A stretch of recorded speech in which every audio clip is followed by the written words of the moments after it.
And I'm Mary Beth. Welcome to the S&M Show. Our weekly educational podcast on the basics of credit and everything financial. All the things everyone needs to know. And of course, we will talk about us. We are models and socialites in beautiful South Beach, Florida. We're going to keep you posted on our lives, where we go, what we do, and the latest hotspots in South Beach. So what do our personal lives in the South Beach scene have to do with credit and finance? Nothing.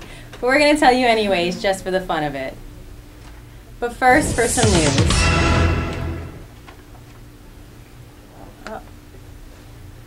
This story is really gross. Employees of a well-known five-star restaurant filed a lawsuit claiming, among other things, that workers used to stick asparagus down their pants next to you-know-what before serving it to their customers. Really? What is wrong with these people? What do you get out of that? Yeah. I don't get that.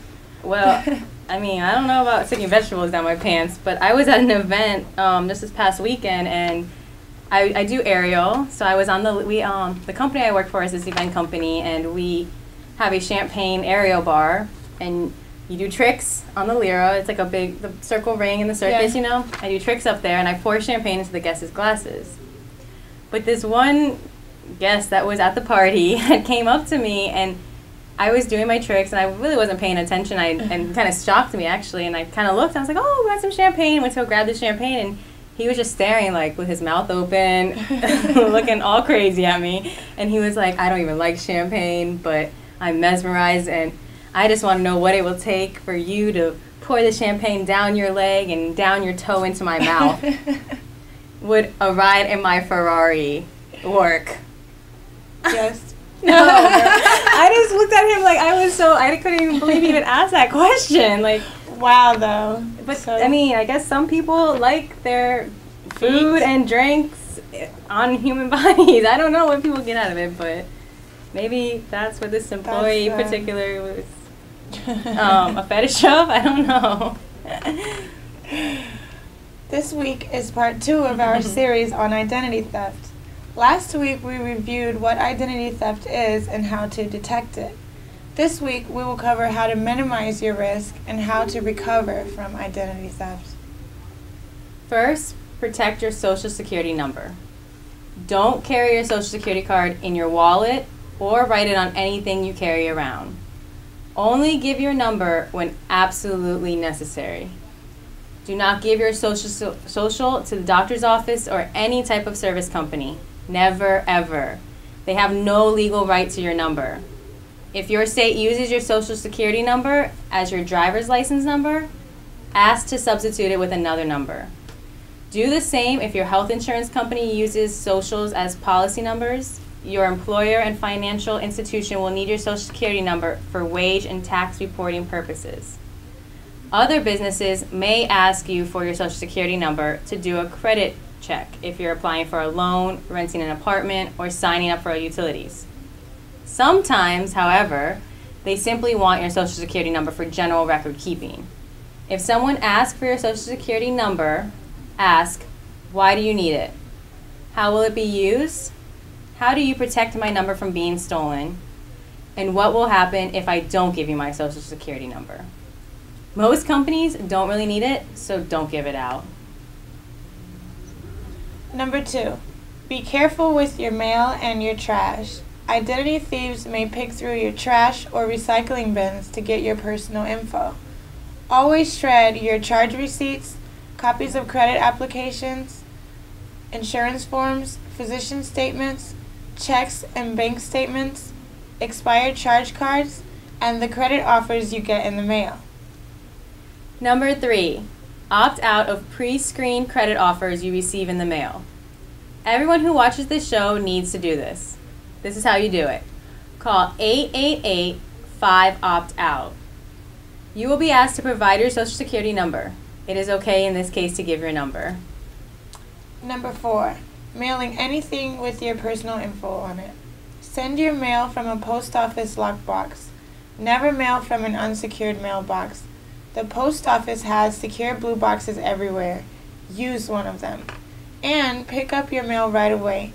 If you're planning to be away from home and can't pick up your mail, contact the U.S. Postal Service at 1-800-275-8777 or online at www.usps.gov to request a vacation hold. The Postal Service will hold your mail at your local post office until you can pick it up or are home to receive it. Please listen, everyone. I know this stuff sounds like a real pain, but it's easy and you need to protect yourself, so please listen. Number 5, using the internet. The internet can leave you vulnerable to scammers and identity thieves. We have laid out some really great information to help protect against internet fraud, how to secure your computer, and protect your personal information. Visit us at deckgirls.com, click on the identity theft section of the menu bar. Everyone needs to make sure your computers are secure. Now, I just want to, this is not identity theft because, well, maybe it is. There was a person online on Facebook that had all my pictures up, a whole life, like everything, but it wasn't me. And the crazy part was that we had mutual friends, and I'm like, which one of my friends is like friends with me and me with a different name? Like I couldn't believe it. Wilma Perez. Do I look like a Wilma? Like, no way. But yeah, so it can happen to anyone. It's happened to Sid. Number 6, passwords. Please make sure you select complex passwords for your credit cards, bank, and utility accounts. Do not use your mother's maiden name, your birth date, the last 4 digits of your social, or your phone number. Do not use a series of consecutive numbers or a single word. The best passwords are a combination of letters, numbers, and special characters. When you open new accounts, many companies will ask for your mother's maiden name. Give them a password instead. Number 7, sharing your personal information. Don't give out personal information on the phone, mail, or on the internet unless you've initiated the contact. If you've called them or spoke to them and you know whom you're dealing with. Identity thieves are smart. They use a lot of tricks to get your info. They sometimes call or email pretending to be a representative of your bank, internet service provider, utility company, or even government agencies to get people to give their social security number, account numbers, and other personal information. When you go to companies' websites, type the URL in the address bar. No cut and paste, and absolutely no clicking through from an email. Never ever click through any solicitation via email. So what do you do if your identity has been stolen? There are 4 primary things. First, place a fraud alert on your credit reports and review your credit reports. Second, close the accounts that you know or believe have been tampered with or opened fraudulently. Third, file a complaint with the Federal Trade Commission. Fourth, file a report with your local police or the police in the community where the identity theft took place. If anyone has had his or her identity stolen, please log on to deckgirls.com. We've created an entire section to help you recover. Again, if you've been a victim of identity theft, go to our website, deckgirls.com, and if you have any further questions, you can email me at marybeth@deckgirls.com. Or you can email me at sydney@deckgirls.com. But now, we're about to go check out some locations for an S&M photo shoot. Hey.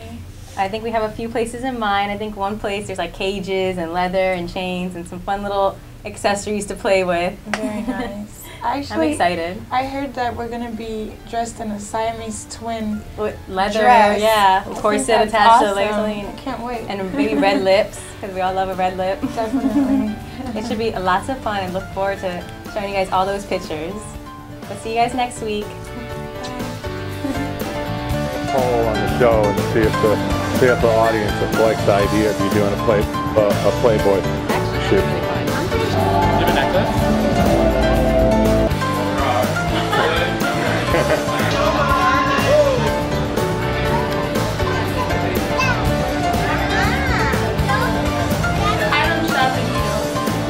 Kiwi matcha. That's a wild wet dream.